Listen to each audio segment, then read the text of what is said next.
नमस्कार दोस्तों, मेरा नाम है पंकज दुबे और आज हम बात करने वाले हैं दोस्तों इजराइल के बारे में। दोस्तों यहाँ पे आप देख सकते हो, ईरान धमकी दे रहा है इजराइल को और ईरान ये बोल रहा है कि देखिए हम इजराइल को पूरा नामो निशान मिटा देंगे, इजराइल को पूरी तरह से खत्म कर देंगे। दोस्तों ईरान का ये मानना है, ईरान ये बोल रहे हैं, देखिए ये पता नहीं कौन से नशे में है ये लोग। ये बोल रहे हैं कि देखिए हमारा जो ट्रू प्रॉमिस 3 है उसके तहत हम इजराइल को पूरी तरह से बर्बाद कर देंगे, खत्म कर देंगे। लेकिन ईरान को यहाँ पे सोचना पड़ेगा कि सिचुएशन अब बदल चुकी है। देखिए दोस्तों, यहाँ पे राइट नाउ आप जानते हो अमेरिका के अंदर अब बैठे हैं डोनाल्ड ट्रंप और डोनाल्ड ट्रंप यहाँ पे खुल करके समर्थन दे रहे हैं इसराइल को कि जो तुमको करना है आप करो। यहाँ पे आप देख सकते हो दोस्तों, बाकायदा यहाँ पे ट्रंप के द्वारा बोला गया है कि देखिए मेरे लिए सब चलेगा, आई एम फाइन, जो भी डिसीजन इसराइल लेता है, चाहे इसराइल लड़ना चाहे या इसराइल युद्ध खत्म करना चाहे, मतलब शांति समझौता करेगा तो भी मेरे लिए अच्छा है, लड़ना चाहेगा तो भी हम उसके साथ में है।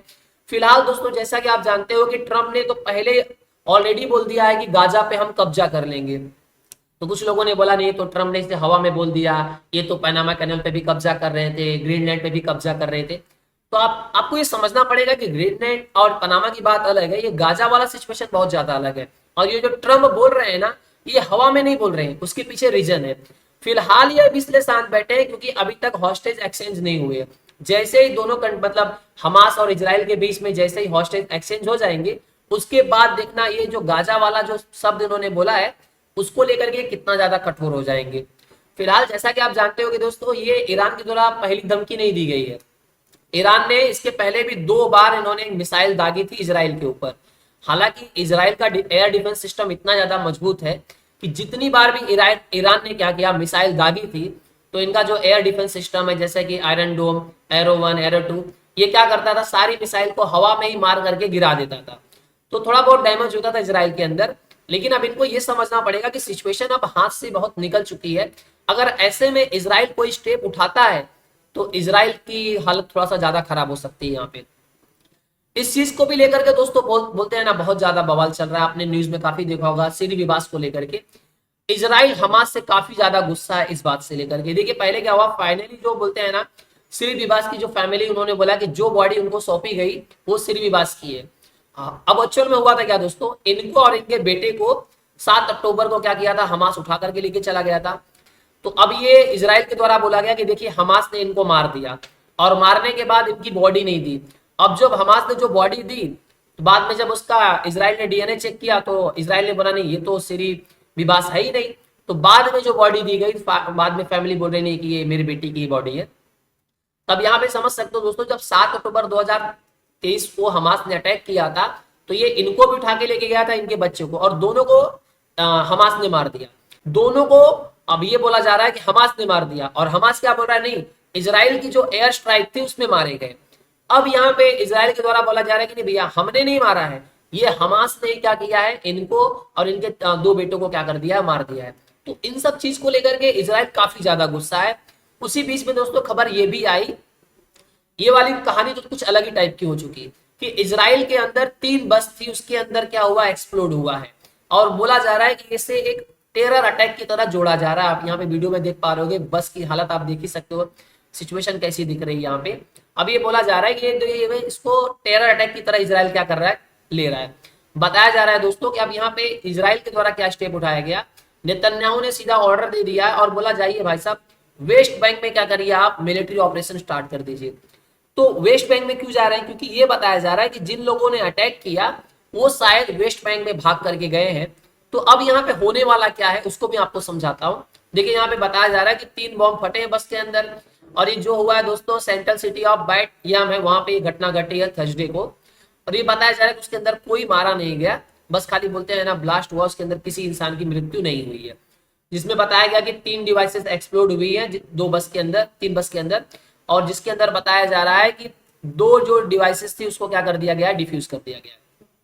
अब नेतन्याहू ये बोल रहे हैं कि जो लोग भी एक्सप्लोजिव फोड़ करके वेस्ट बैंक के अंदर भागे गए हैं, अब जाइए वहां पे ऑपरेशन, मिलिट्री ऑपरेशन स्टार्ट कर दीजिए। तो ये आप देख पा रहे हो मिलिट्री ऑपरेशन, ये तो ये है वेस्ट बैंक। अब अगर वेस्ट बैंक को देखने जाओगे ना, तो आपको खाली ये इंटरनेशनल मैप पे इतना बड़ा दिखेगा, एक्चुअल में इतना है नहीं। अब सिचुएशन क्या है कि देखिए, गाजा और ये वेस्ट बैंक में क्या है, फिलिस्तीनी है। इजिप्ट तो क्या करेगा, इसराइल से लड़ेगा नहीं। जॉर्डन भी दमशान बैठा है। सीरिया के अंदर हालत जानते हो अलग ही टाइप का है। लेबनान को तो इजराइल ने धो-धा करके साफ कर दिया है। जो जड़ है कहां पे, गाजा में। तो ट्रम्प का ये मानना है कि जब गाजा से मैं फिलिस्तीनियों को पूरी तरह से खत्म ही कर दूंगा, तो यहाँ पे जब फिलिस्तीन का अस्तित्व नहीं रहेगा, तो यहाँ से कोई अटैक नहीं होगा, यहाँ से कोई नहीं अटैक होगा। और सीरिया के अंदर जानते हो कि यूएस बेस्ड बोलते हैं ना, यूएस के समर्थन से सीरिया के अंदर सरकार चल रही है। तो यूएस के समर्थन से अगर सीरिया के अंदर सरकार चल रही है, तो यहाँ से तो कोई अटैक होने वाला नहीं है। और लेबनान की हालत एकदम ज्यादा ही खराब है। तो ऐसे में यहाँ पे ये बोला जा रहा है कि इजराइल के लिए काफी अच्छा होगा। अगर आप ये देखने जाओ वेस्ट बैंक ना, तो आपको खाली इंटरनेशनल मैप में इतना देखने को मिलेगा कि भैया ये फिलिस्तीनी लोग हैं यहाँ पे। आप ऐसा देखने जाओगे तो एक्चुअल फिगर ये है, एकदम छोटे छोटे टुकड़े में क्या कर दिया इजराइल ने, बांट दिया है। अब इजराइल यहाँ पे वापस से मिलिट्री ऑपरेशन करेगा, तो ये वाला एरिया गायब कर देगा या इतना गायब कर देगा, धीरे धीरे धीरे आपको पहले देखिए 1946 में आप देखने जाओगे तो इस तरह से जो बोलते हैं ना, ग्रीन वाला जो था वो फिलिस्तीन था और व्हाइट वाला इजराइल था। अब देखिए यूएन का जब प्लान आया 1947 में, इजराइल व्हाइट वाला इतना हो गया, और 1949 से 67 के बीच में इजराइल ने इतना पूरा खा लिया। अब 2012 के बाद सिचुएशन ऐसी है, तो आपको कुछ दिनों के बाद देखने को मिलेगा ये पूरा व्हाइट हो जाएगा।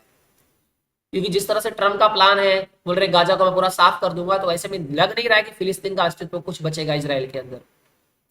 अब ये बोला गया, देखिए आप जैसा कि जानते हो कि 1967 में इजराइल ने क्या कर लिया था, वेस्ट बैंक पे ऑक्यूपाई कर लिया था। और ये सिचुएशन बोलते हैं ना वेस्ट बैंक के अंदर और ज्यादा खराब हो गई जब इन लोग ने 7 अक्टूबर 2023 को क्या किया, फिलिस्तीनियों ने अटैक कर दिया गाजा। तो गाजा स्ट्रिप पे जानते हो अलग ही टाइप का युद्ध चालू हो गया, जिससे बताया गया कि 897 फिलिस्तीनी मारे गए हैं, जिसके अंदर कुछ उनके मिलिटेंट्स भी थे। ये वेस्ट बैंक के अंदर मारे गए, मतलब इजरायली फोर्सेस ने उनको उड़ा दिया। और इजराइल के 32 मतलब बोलते हैं ना सोल्जर्स भी इसके अंदर मारे गए। ये सब चीजें जो चल रही है दोस्तों, इसको देख करके ये नहीं लगता है कि जल्दी कोई शांति होने वाली है। और अगर इसमें ईरान कोई अटैक कर देता है इजराइल के ऊपर, तो सिचुएशन बहुत ज्यादा खराब हो जाएगी। चलिए यहाँ पे देखिए दोस्तों, ईरान के द्वारा क्या बोला गया है। ईरान की जो इस्लामिक रिवोल्यूशनरी गार्ड कॉर्प्स है IRGS, इनके जो जनरल हैं इब्राहिम जाबिरी, इन्होंने क्या बोला कि देखिए ईरान डिस्ट्रॉय कर देगा इजराइल को।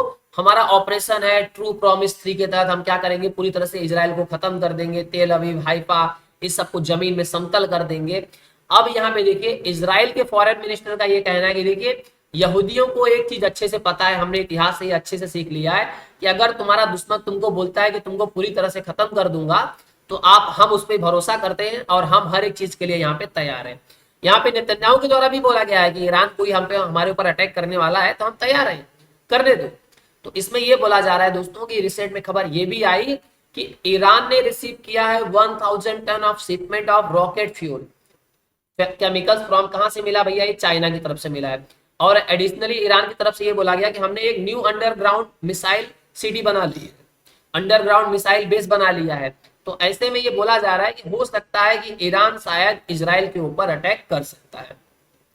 दोस्तों अगर वीडियो पसंद आया होगा तो वीडियो को लाइक करके हमारे चैनल को सब्सक्राइब कर लीजिएगा। And thank you so much for watching this video.